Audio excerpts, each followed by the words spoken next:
जय श्री कृष्ण मित्रों, आइए श्रवण करें सत्यवादी राजा हरिश्चंद्र की कथा। राजा हरिश्चंद्र का नाम सच बोलने के लिए जगत में प्रसिद्ध है। उनकी प्रसिद्धि चारों तरफ फैली है। इनका जन्म इक्ष्वाकु वंश में त्रिशंकु नामक राजा तथा उनकी पत्नी सत्यवती के पुत्र के रूप में हुआ। राजा हरिश्चंद्र सच बोलने और वचन पालन के लिए मशहूर थे। ये बहुत बड़े दानी भी थे। वे जो वचन देते उसे अवश्य पूरा करते। उनके बारे में कहा जाता, चांद और सूरज भले ही अपनी जगह से हट जाएं, पर राजा हरिश्चंद्र अपने वचन से कभी पीछे नहीं हट सकते थे। इनकी पत्नी का नाम तारामती तथा पुत्र का नाम रोहिताश्व था। इनके गुरुदेव गुरु वशिष्ठ जी थे। एक बार ऋषि विश्वामित्र ने राजा हरिश्चंद्र की प्रसिद्धि सुनी। वे स्वयं इनकी परीक्षा करना चाहते थे।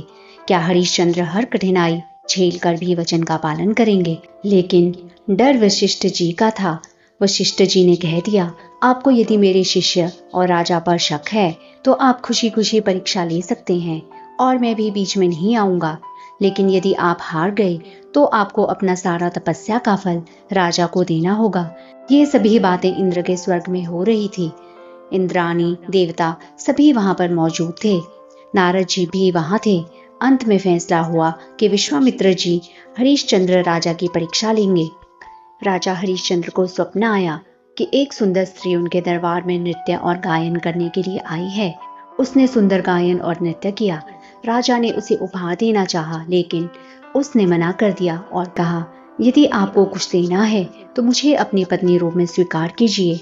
तभी हरिश्चंद्र ने कहा, देवी आप कैसी बात करती हैं? मैं शादीशुदा हूँ और ये दान मैं आपको नहीं कर सकता। आप और कुछ मांग लीजिए। तो वे कहती है, अच्छा तो आप मुझे अपना राज्य दान में कर दीजिए। राजा हरिश्चंद्र जी कहते हैं, दान सुपात्र को दिया जाता है, कुपात्र को नहीं। तुम अपनी हद में रहकर मांगो। इसी बीच विश्वामित्र जी आ गए और कहते हैं, राजन आपने दान देने की बात कही और अब मुकर रहे हो। हरिश्चंद्र ने कहा, नहीं ऋषिवर, ऐसी बात नहीं है। दान तो सुपात्र को ही दिया जाता है। फिर विश्वामित्र जी कहते हैं, तो तुम सारा राज्य मुझे दान में दे दो। राजा ने एक क्षण भी नहीं लगाया और सारा राज्य विश्वामित्र को दान में दे दिया। जब इनकी आंख खुली तो देखा कुछ भी नहीं था वहां पर। तुरंत उठ गए और अपनी पत्नी से कहते हैं, तुम रोहिताश्व को लेकर अपने मायके चली जाओ। मैंने सब राज्य स्वप्न में विश्वामित्र जी को दान में दे दिया है। उनकी पत्नी कहती है, लेकिन आपने स्वप्न में दान दिया है। राजा कहते हैं, दान तो दान होता है, चाहे स्वप्न में दें या हकीकत में। और ये जगत भी एक स्वप्न की तरह है। फर्क सिर्फ इतना है कि नींद में आंख बंद करके स्वप्न देखा जाता है और दिन में खुली आंखों से। जब राजा की पत्नी ने ऐसा सुना तो बोली कि मैं भी आपके साथ वन को जाऊंगी। इस तरह से तीनों वन में जाने के लिए तैयार हो गए। विश्वामित्र जी वहीं पर आ गए और कहते हैं, वाह राजा, इतना मोह अपने राजपाट से। अब तक तुम वन को गए भी नहीं। जल्दी जाओ और ये सारे वस्त्र आभूषण उतार के जाना। राजा ने सब वस्त्र आभूषण उतार के साधारण वस्त्र आभूषण धारण कर लिए और वन को जाने लगे। विश्वामित्र जी ने हरिश्चंद्र की पत्नी का मंगलसूत्र तक उतरवा लिया। फिर विश्वामित्र जी कहते हैं, तुमने मुझे दान तो दे दिया है, लेकिन दक्षिणा कौन देगा? तब हरिश्चंद्र जी राजकोष अधिकारी को दक्षिणा देने को कहते हैं। लेकिन विश्वामित्र जी कहते हैं, ये सब तो मेरा ही है, मुझे 1000 स्वर्ण मुद्रा दान में दो।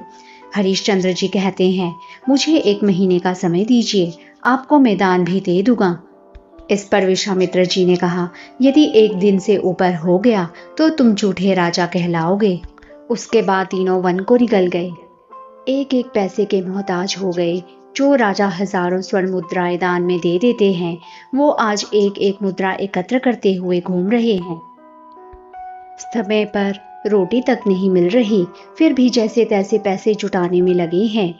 जैसे तैसे करके तीनों ने स्वर्ण मुद्राओं का इंतजाम कर लिया। 29 दिन हो गए। हरिश्चंद्र जी ने सारी मुद्राएं एकत्र करके एक पोटली में रख दी। लेकिन रात को घर में चोर घुस आया और सारी मुद्राएं लेकर चला गया और उसकी जगह एक पोटली रख गया जिसमें मिट्टी और छोटे छोटे पत्थर थे। अगले दिन जब सुबह विश्वामित्र जी आए और उन्होंने दक्षिणा मांगी तो हरिश्चंद्र जी ने पोटली लेकर ऋषि के हाथ पर रख दी।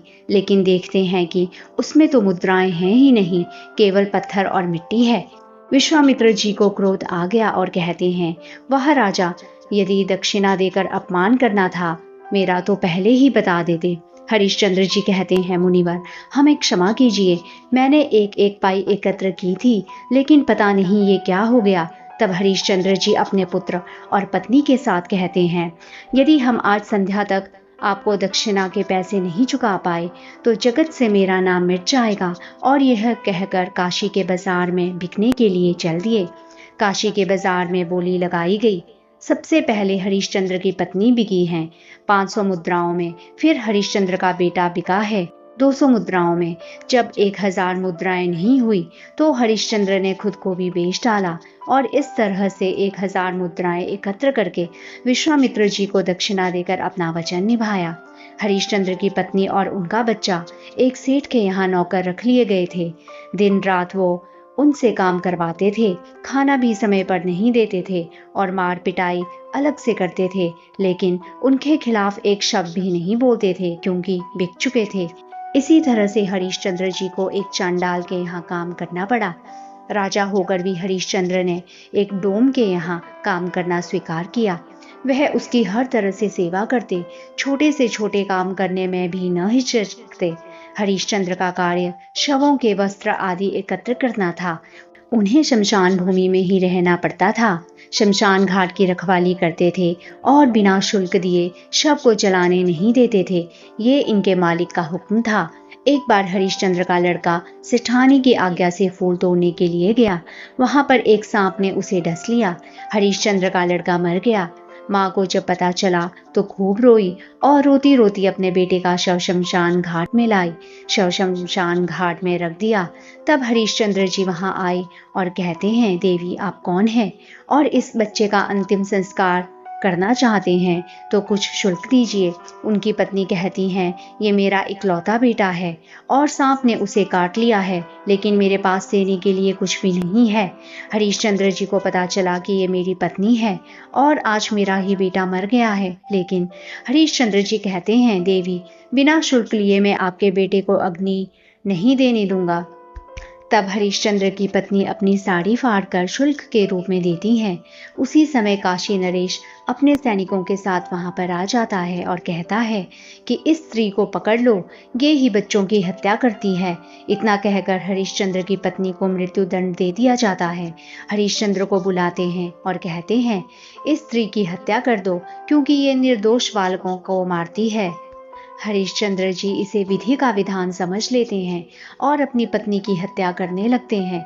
उसी समय भगवान नारायण, लक्ष्मी, नारद जी और विश्वामित्र जी प्रकट हो जाते हैं। हरिश्चंद्र का पुत्र रोहिताश्व भी जीवित होकर वहां आ जाता है। भगवान विष्णु कहते हैं, हरिश्चंद्र तुम्हारी जय हो, तुमने सत्य के लिए सब कुछ त्याग दिया। धर्म और कर्तव्य भी तुम्हें सच के मार्ग पर चलने से रोक नहीं पाए। रोहिताश्व भी जीवित होकर वहां आ जाता है। फिर विश्वामित्र जी ने कहा, ये सब परीक्षा मैंने ही ली और आज मैं तुम्हें अपनी 60,000 वर्षों की तपस्या का फल देता हूँ और जब तक सूरज चांद रहेगा तब तक तुम्हारा नाम रहेगा। जब जब सच की बात चलेगी तुम्हारा नाम सबसे ऊपर आएगा। जय श्री कृष्ण मित्रों।